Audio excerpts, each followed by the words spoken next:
Graça e paz do Senhor, estou aqui para trazer mais uma palavra de Deus ao nosso coração e nós vamos falar hoje do capítulo de número 6 de Romanos. Antes, inscreva no canal do YouTube, PR Carlos Costa Silva, segue nós no Instagram também e também no Facebook. Do versículo 1 até o versículo de número 14, nós vamos falar sobre libertos do poder do pecado. E o verso 15 até o verso 23, que se encerram, nós vamos falar sobre os súditos da justiça pela graça. Tá bom? Vamos para a palavra de Deus? Diz assim a palavra de Deus. Que diremos, pois? Paulo fazendo a pergunta. Permanecemos no pecado para que a graça seja mais abundante? O motivo aqui dirige a atenção para os romanos aqui, só porque a graça é maior do que o pecado. Não significa que o cristão tem liberdade para pecar. Então Paulo está dizendo, não, peraí, a graça sim, mas deixa eu te falar, mas você não tem liberdade para pecar. Uma vez que a graça de Deus, ela foi outorgada sobre nós, um favor imerecido, não nos dá liberdade para pecar. Pelo contrário, nos dá responsabilidade para não ficar na prática do pecado. Verso 2, de maneira nenhuma, porque nós que estamos mortos para o pecado, como viveremos ainda nele?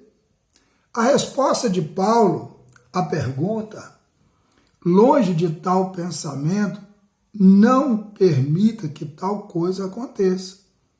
Mortos à natureza pecaminosa que o cristão agora em Cristo vive. Verso 3. Ou não sabeis que todos quantos fomos batizados em Cristo, fomos batizados na sua morte?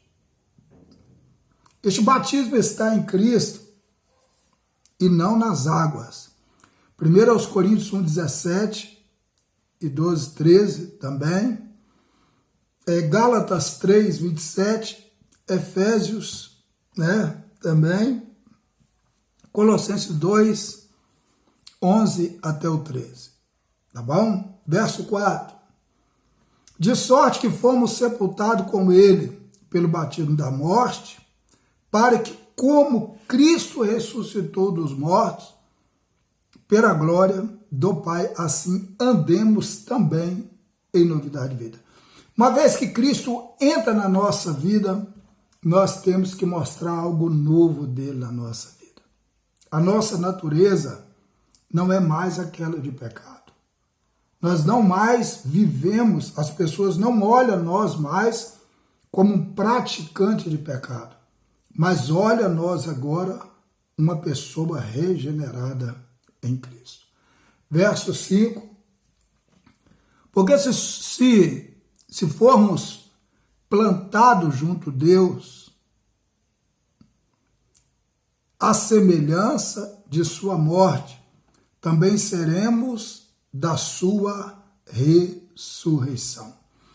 Sabe o que Paulo está dizendo aqui? Que um cristão, genuinamente cristão, ele não vive mais na morte do pecado, mas sim vive na vida em Cristo.